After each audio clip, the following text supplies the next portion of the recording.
The call came on a Tuesday evening, while I was reviewing case files in my chambers. The mahogany desk was cluttered with briefs and legal precedents, the familiar weight of justice hanging in the air like incense. When my phone buzzed, I almost didn't answer, Lena's name flashing on the screen like a ghost from a life I'd carefully packed away. Michael? Her voice was softer than I remembered, tinged with something I couldn't quite place. Hesitation, maybe, or guilt. Hey, Lena. I set down my pen and leaned back in the leather chair that still felt too big for the boy who once trembled under our father's glare. Everything okay? A pause stretched between us, filled with years of careful distance and polite holiday texts. Mom and Dad want to have dinner this Saturday at Alinea. You know, that place downtown. Before we jump back in, tell us where you're tuning in from. And if this story touches you, make sure you're subscribed, because tomorrow I've saved something extra special for you. My chest tightened. Alinea, the kind of restaurant where reservations required connections and credit cards that didn't flinch at 3-digit entrees. The kind of place Henry Jean would never choose, would probably complain about the portions, while Grace counted the cost of each bite. Why? The question slipped out before I could stop it, sharper than I intended. They want to catch up. Lena's voice wavered slightly. It's been almost 2 years since we've all been together. 2 years, 3 months, and 16 days. Not that I was counting. The last time had been at Uncle Way's funeral, where Henry had asked if I was still playing around with that government stuff, and Grace had mentioned 3 times how Mrs. Chen's son had just bought a house in Naperville. I stood and walked to the window, looking out at the Chicago skyline that had become my sanctuary. Somewhere in those towers of glass and steel, people lived entire lives without ever questioning whether they were enough, whether they'd ever be enough. Michael? You still there? Yeah. I pressed my forehead against the cool glass. I'm here. You don't have to come if you don't want to. I just thought. She stopped, and I could almost see her in our childhood kitchen, twisting her hands the way she did when she had to choose between loyalty and truth. I thought maybe it was time. Time for what? For me to sit at another table while Henry made jokes about my soft hands, and Grace wondered aloud why I couldn't be more like the Wang's boy who owned 3 dry cleaners. Time to pretend that 32 years of being the family disappointment could be erased over soup courses and small talk? But there was something in Lena's voice, a thread of hope so fragile I was afraid to touch it. She'd been the only one who'd ever asked about my life without immediately comparing it to someone else's success. The only one who'd hugged me goodbye at Uncle Way's funeral while our parents discussed parking. Okay, I heard myself say. I'll be there. Really? The relief in her voice made my throat tight. Really. After she hung up, I stood in the gathering darkness of my chambers, surrounded by law books and the weight of decisions that affected thousands of lives. Tomorrow, I would put on the black robes and hear cases that would reshape families, determine fates, uphold justice. But Saturday night, I would just be Michael Zhang, the son who never quite measured up. I opened my closet and stared at the rows of expensive suits, the silk ties, the Italian leather shoes that cost more than my father made in a week at the shop. None of it would matter. I pulled out a simple blue button-down and khakis, the uniform of invisibility I'd perfected years ago. Some battles, I'd learned, were won not by showing your strength, but by choosing not to use it at all. The valet took my keys with the practiced indifference of someone accustomed to luxury cars, though I'd deliberately chosen my oldest sedan tonight, a Honda that wouldn't raise questions about how a supposed failure could afford German engineering. Alinea's glass facade gleamed like a cathedral of culinary ambition, all clean lines and understated elegance that whispered rather than shouted its exclusivity. I arrived 15 minutes early, a habit ingrained by years of courtroom punctuality, and found myself lingering in the marble-floored lobby. The hostess smiled with professional warmth, but I could see her cataloging my outfit. The off-the-rack shirt, the department store shoes. I didn't belong here, and we both knew it. Michael. The voice cut through my thoughts like a blade. Grace Zhang, emerged from the elevator, her black dress immaculate, her silver hair pulled into the severe bun that had terrified me as a child. At 63, she moved with the rigid posture of someone who'd spent decades carrying the weight of disappointed expectations. "You look." She paused, her dark eyes scanning me with the thoroughness of a customs inspector. "Better than I expected." Behind her, Henry shuffled forward, his shoulders slightly stooped beneath a suit that had seen better decades. His hair had thinned since I'd last seen him, but his scowl remained unchanged. That permanent expression of someone perpetually dissatisfied with the world's failure to meet his standards. "Traffic was hell," he muttered, not bothering with a greeting. "These downtown places, they never think about parking." His gaze flicked over me dismissively. "Still dressing like you're going to a job interview, I see." The familiar sting settled in my chest, but I swallowed it. "Good to see you too, Dad." Grace's laugh held no warmth. "At least you ironed your shirt this time. Remember when you showed up to Cousin Linda's wedding looking like you'd slept in your clothes?" I'd been 22 then, working 3 jobs to pay for law school, grabbing a few hours of sleep whenever I could find them. But pointing that out would only invite more criticism, more evidence of my inability to manage even the simplest aspects of adult life. "Where's Lena?" I asked, desperate to shift focus. "Running late as usual." Henry checked his watch with the theatrical sigh of someone whose time was infinitely valuable. "Some things never change." The hostess approached with menus tucked under her arm like expensive secrets. "Your table is ready, Mr. Zhang." As we followed her deeper into the restaurant's hushed interior, past tables where Chicago's elite discussed mergers over wine that cost more than most people's rent, I caught my father's reflection in a polished column. He looked uncomfortable, out of place among the crystal and carefully arranged orchids. The irony wasn't lost on me. For once, I wasn't the one who didn't belong here. "This is nice," Grace said, though her tone suggested she found it wastefully extravagant. "Very fancy." Henry said nothing, but I watched him flinch slightly when the hostess pulled out his chair. Some battles, I realized, weren't mine to fight.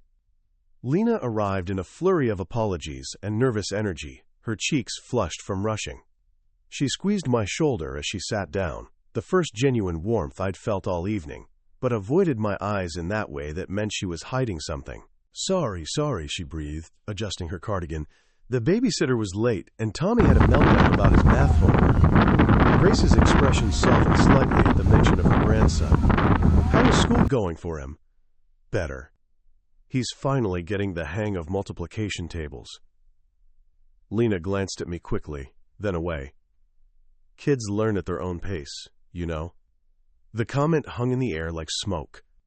I wondered if she meant Tommy, or if she was thinking about the boy who'd struggled with math homework 30 years ago, while Henry called him lazy, and Grace compared him to the neighbor's gifted son. The server appeared with our first course, some architectural arrangement of microgreens and foam that probably had a name longer than my childhood address. Grace lifted her fork with the cautious precision of someone disarming a bomb.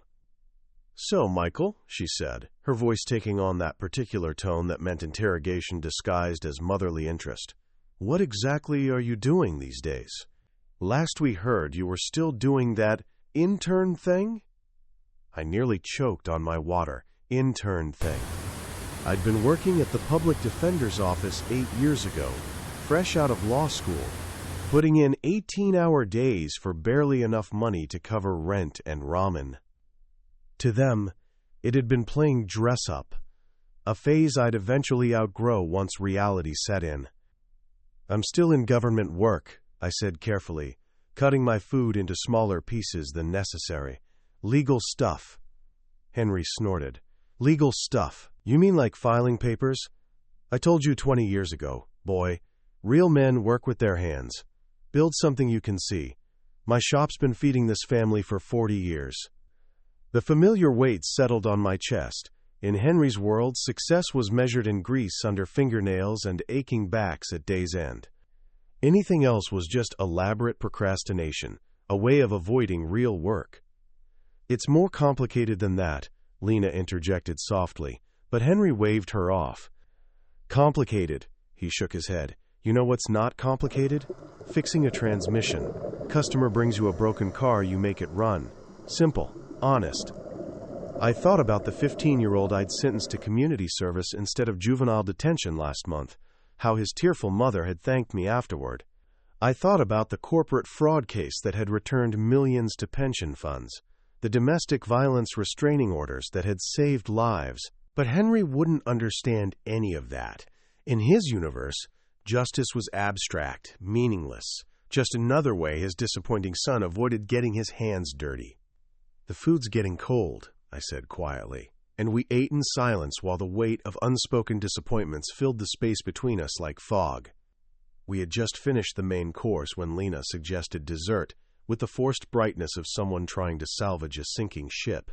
The conversation had devolved into Henry's monologue about the superiority of American-made tools, while Grace nodded along, occasionally glancing at me as if I were a particularly disappointing exhibit in a museum of failed potential. "The dessert menu here is supposed to be incredible," Lena said, her voice climbing an octave higher than normal. "Maybe we should." "Good evening, folks. How was everything tonight?" The voice belonged to a young man in his late 20s, tall and lean with kind eyes behind wire-rimmed glasses. He approached our table with the confident ease of someone comfortable in his own skin, a leather portfolio tucked under his arm containing what I assumed were dessert menus. But then he saw me. The change was instant and unmistakable. His stride faltered, his eyes widened, and his mouth opened slightly in recognition. The professional mask slipped, replaced by something between surprise and reverence. "Oh my God," he breathed, then caught himself. "I mean, good evening, Your Honor." The words hung in the air like a thunderclap. Grace's wine glass stopped halfway to her lips. Henry's fork clattered against his plate. Lena's face went pale, her eyes darting between me and the waiter, with the guilty expression of someone whose secret had just exploded in public. "Thomas," I said quietly, my heart hammering against my ribs. "It's good to see you." "I can't believe," Thomas shook his head, grinning now. "Judge Zhang, I'm so sorry. I didn't mean to interrupt your dinner. Wow. It's been, 6 months? Since the moot court competition?" The silence at our table was deafening. I could feel my parents' stares boring into me like lasers, could practically hear the gears grinding in their heads as they tried to process what they'd just heard. "Your Honor?" Grace's voice came out as barely a whisper.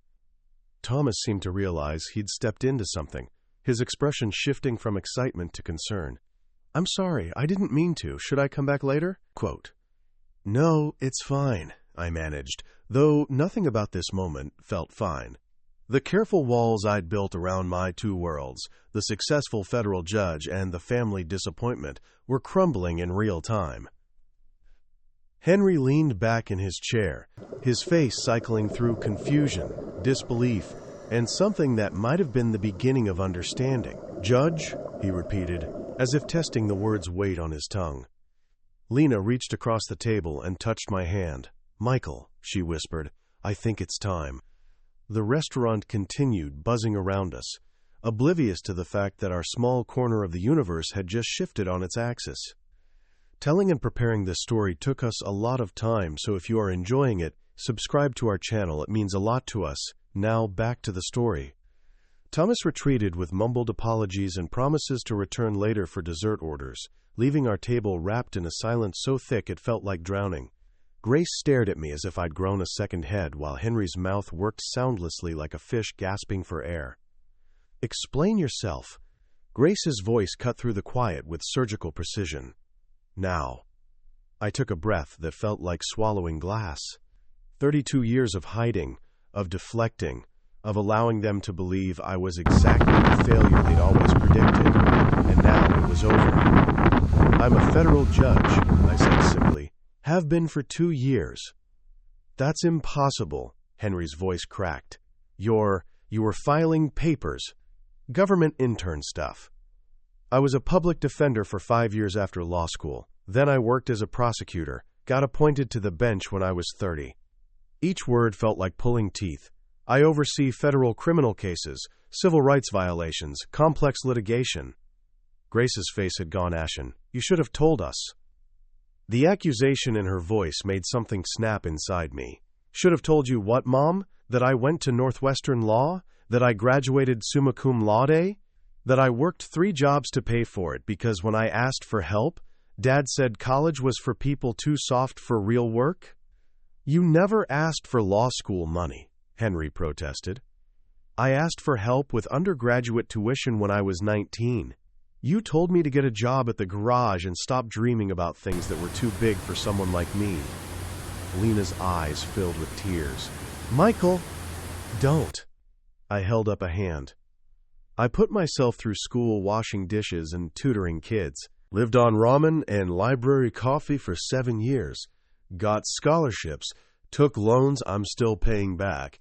And you know what? Not once did either of you ask how I was doing or what I was studying. Grace's composure cracked. We thought you dropped out. You never talked about school. Never. Because every time I tried, you changed the subject or told me about Mrs. Kim's son, who was already making 6 figures in accounting. Henry leaned forward, his face flushed. So this is all affirmative action, right? Some diversity hire? The words hit like a physical blow. Lena gasped. Dad! What? Henry's voice rose. You think they make Chinese kids federal judges on merit? It's all politics now. Henry, stop. Grace's voice was sharp, but the damage was done. I stood slowly, my hands steady despite the earthquake in my chest. I've presided over 200 cases, authored opinions cited by the Supreme Court. But you're right, Dad. It must be politics. Couldn't possibly be that your disappointment of a son actually amounted to something. Michael, please sit down, Lena's voice broke. Please. You knew, didn't you? I looked at my sister, seeing the guilt written across her face. That's why you arranged this dinner. She nodded, tears spilling over. I found an article online, a profile piece about young federal judges. I thought maybe if they knew, maybe they'd finally be proud. I laughed, but there was no humor in it. Some things never change, Lena. I escaped to the men's room on unsteady legs, my chest tight with the kind of pain that made breathing feel like work. The marble walls reflected my face back at me, pale, drawn, but still recognizably the same person who walked into this restaurant, believing he could control the narrative of his own life. How naive that seemed now. I splashed cold water on my face and gripped the sink's edge, watching droplets fall from my chin into the pristine basin. Somewhere in the distance, I could hear the muffled sounds of dinner conversation, the gentle clinking of silverware, the soft laughter of people whose families didn't implode over dessert menus. Judge Zhang. I turned to find Thomas standing in the hallway outside the restroom, his server's composure replaced by genuine concern. He'd loosened his tie slightly, and I could see the stress lines around his eyes that hadn't been there when he was 22 and terrified of failing constitutional law. Thomas, I managed a weak smile. I should apologize for the scene back there. Are you kidding me? He shook his head. You don't owe anyone an apology. I'm sorry, I didn't realize your family didn't know. We stood in the hushed hallway, surrounded by abstract paintings that probably cost more than most people's cars. Thomas fidgeted with his order pad, the same nervous habit he'd had when he'd come to my office 3 years ago, convinced he was going to flunk out and disappoint everyone who'd believed in him. You know, he said quietly, I almost dropped out junior year, remember? My mom got sick, my dad lost his job, and I was working so many shifts I could barely stay awake in class. I nodded. I remembered the kid who'd sat across from my desk, eyes red with exhaustion and defeat, ready to throw away his future because he thought he wasn't smart enough, wasn't strong enough, wasn't enough. You wrote that letter of recommendation that got me the scholarship, but more than that, you told me something I'd never heard before. His voice grew softer. You said my worth wasn't determined by other people's inability to see it. The words hit me like a punch to the gut. I'd said them to a broken 22-year-old who reminded me too much of myself, never imagining I'd need to hear them again 15 years later. You changed my life, Judge, not just with the recommendation but by seeing something in me when I couldn't see it myself. Thomas straightened his shoulders. I'm taking the bar exam next month, starting at a firm downtown in the fall. Thomas, that's incredible. It's because of you. He paused, studying my face. And if you could see potential in a scared kid like me, maybe you should remember that your value isn't determined by people who never bothered to look. I felt something loosen in my chest, a knot I'd carried for so long I'd forgotten it was there. You didn't come here tonight to impress them, did you? Thomas asked gently. No, I admitted. I came to end something quietly. You already have, he said. The question is, what are you going to begin? When I returned to the table, the atmosphere had shifted like weather before a storm. Henry sat hunched over his coffee, avoiding eye contact, while Lena dabbed in her eyes with a cloth napkin. Grace looked up as I approached, and for the first time all evening, I saw something in her face that resembled uncertainty. Michael, she said softly as I sat down. We didn't order dessert yet. Quote. The statement hung between us, heavy with unspoken apologies and questions neither of us knew how to ask. I nodded, settling back into my chair with a calmness that surprised me. Thomas's words echoed in my mind like a mantra. Your worth isn't determined by other people's inability to see it. That's fine, I said simply. I'm not really hungry anymore. Grace fidgeted with her wedding ring, a gesture I remembered from childhood, the thing she did when she was wrestling with words she couldn't quite form. What's it like? She asked finally. Being a judge? The question caught me off guard. In all the years of deflection and disappointment, she'd never asked what my days actually looked like. I studied her face, searching for mockery or judgment, but found only genuine curiosity. It's quiet mostly, I said, surprising myself with the honesty. People think it's all dramatic like on TV, but it's really about listening, reading between the lines, trying to understand not just what happened, but why it happened. That sounds, she paused, struggling, important. Henry snorted softly, but Grace shot him a look that could have frozen fire. Yesterday, I had a case. A 16-year-old kid caught selling drugs near a school. Mandatory minimum would have been 5 years in federal prison. I found myself talking, the words coming easier than they had in years. But when I looked at his file, I saw a kid whose mom worked 3 jobs, whose little sister needed medicine they couldn't afford. So I sentenced him to community service at a youth center instead. You can do that? Lena asked, her voice still thick with tears but tinged with wonder. Sometimes, within guidelines, the law isn't just about punishment, it's about understanding human complexity. Grace was quiet for a long moment, processing this glimpse into a world she'd never imagined her son inhabiting. You sound, she began, then stopped. What? You sound important, she said finally, the words emerging like a confession. The admission hung in the air between us, fragile as spun glass. I thought about the 8-year-old boy who'd brought her a crayon drawing of our family, how she'd glanced at it briefly before turning back to her magazine, saying, "That's nice, honey, but Mommy's busy." That drawing had ended up in the trash later that evening. I'd found it there and smoothed out the wrinkles, keeping it hidden in my desk drawer for years, like evidence of something I couldn't name. I've always been important, Mom, I said gently without malice. You just never looked long enough to see it. The Chicago wind hit us like a slap as we stepped onto the sidewalk, cutting through the evening's pretense with brutal honesty. Grace pulled her coat tighter around her shoulders, while Henry fumbled for a cigarette with hands that shook slightly. Whether from cold or the weight of the evening's revelations, I couldn't tell. Thomas had discreetly handled the bill while we gathered our things, refusing my quiet offer to cover it myself. "Already taken care of, Your Honor," he'd whispered with a knowing smile that suggested he understood more about family dynamics than his 28 years should have allowed. Now, standing outside the restaurant's warm glow, we looked like strangers waiting for different buses, people who'd shared a meal but not a connection, who'd exchanged words but not understanding. "You should have said something sooner," Henry muttered around his cigarette, smoke curling into the night air like his unspoken resentments. All these years. His voice trailed off, but I heard what he couldn't say. All these years of thinking you were nothing. All these years of being wrong.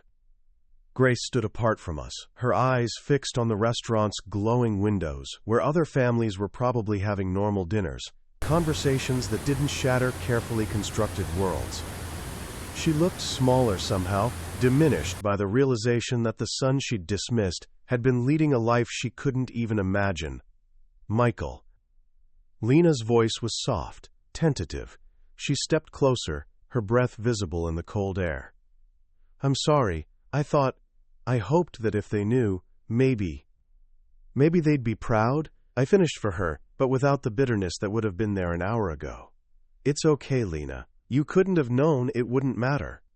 She looked up at me with eyes full of guilt and love, and 20 years of watching our parents treat me like a disappointing afterthought.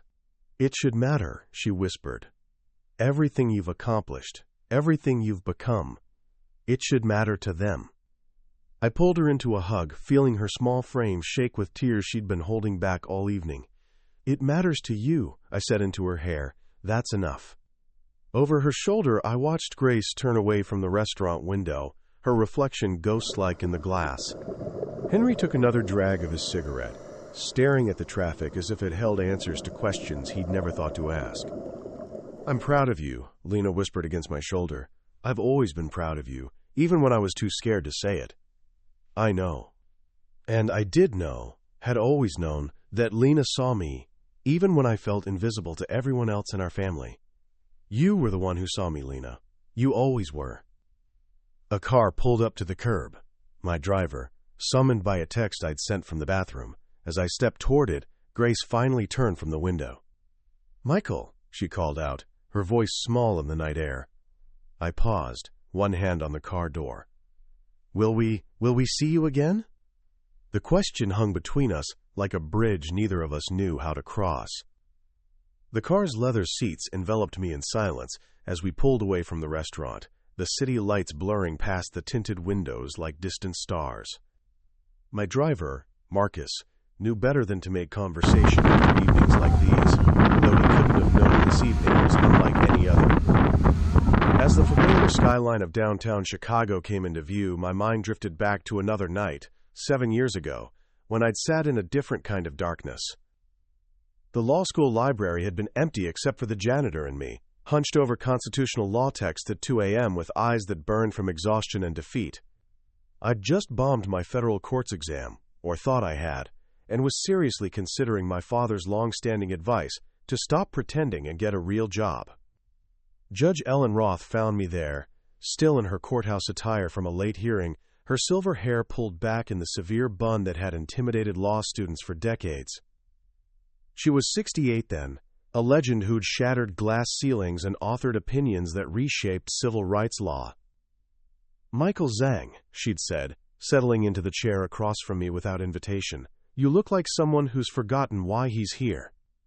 I'd tried to explain about the exam, about feeling like I was drowning in a world where everyone else seemed to understand the rules intuitively.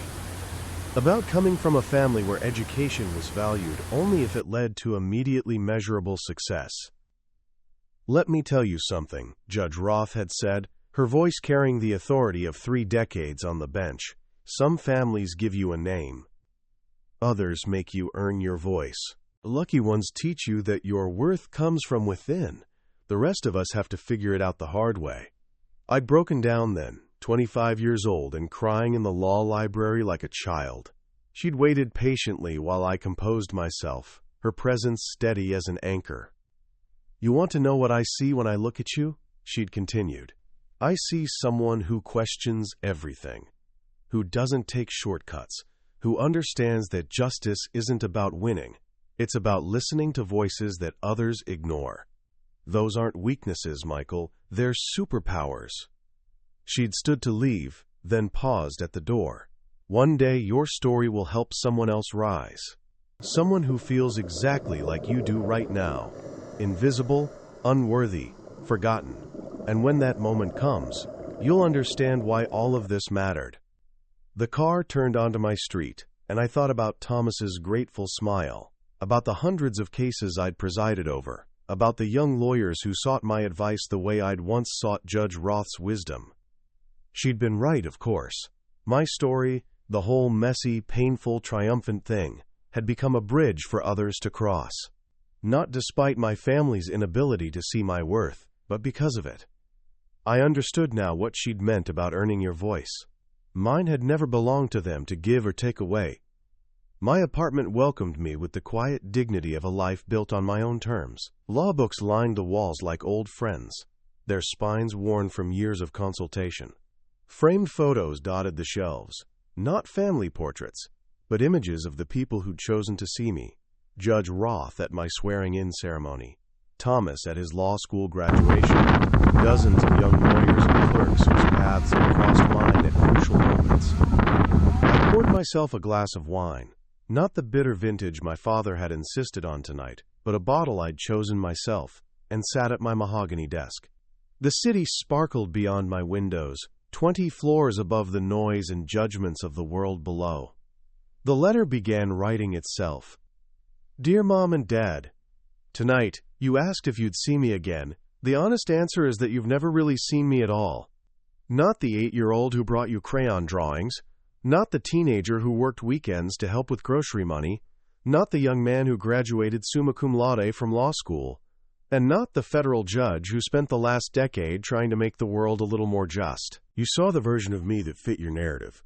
The disappointment, the failure, the son who couldn't measure up to your friend's children. And I spent 32 years trying to become someone worthy of your pride, never realizing that your inability to see my worth said nothing about me and everything about the limitations of your love. I don't write this with anger anymore. Anger is exhausting, and I've carried it long enough. I write this with something that feels surprisingly like gratitude, because your dismissal taught me to find validation within myself. Your comparisons taught me that other people's successes don't diminish my own. Your emotional distance taught me to show up fully for the people who matter, my clerks, my mentees, the defendants who appear before my bench looking for justice and finding sometimes mercy instead. You never had to be proud, I just needed you to believe. But I've learned that belief, like respect, cannot be demanded. It can only be earned from those capable of giving it. Tonight, Thomas, the waiter who recognized me, reminded me of something my mentor once said. Some families give you a name, others make you earn your voice. You made me earn mine, and for that, inadvertently, I thank you. I hope you find peace with the son you wanted. I've finally found peace with the man I became. Michael. I folded the letter carefully and placed it in my desk drawer, next to a faded crayon drawing of a family that never quite existed. Some words needed to be written but not sent, felt but not shared. Dawn was breaking over Chicago as I stepped onto my balcony, the sky painted in shades of possibility. Somewhere in the city below, Thomas was probably getting ready for another shift, carrying dreams of his own toward the bar exam. Lena was waking up to make breakfast for Tommy, teaching him that love means seeing people as they are, not as you wish they were. And Grace and Henry were probably lying awake in their suburban bedroom, wrestling with the realization that they'd spent decades looking at their son and seeing a stranger. I raised my wine glass to the sunrise, toasting not the family I'd never had, but the life I'd built anyway, brick by brick, case by case, choice by choice. My name is Michael Zhang. I am enough. I always was. Up next, we have 2 more incredible stories that are waiting for you. Just click the image you want to watch and it will take you there. If you enjoyed this video, make sure to subscribe. It would mean a lot.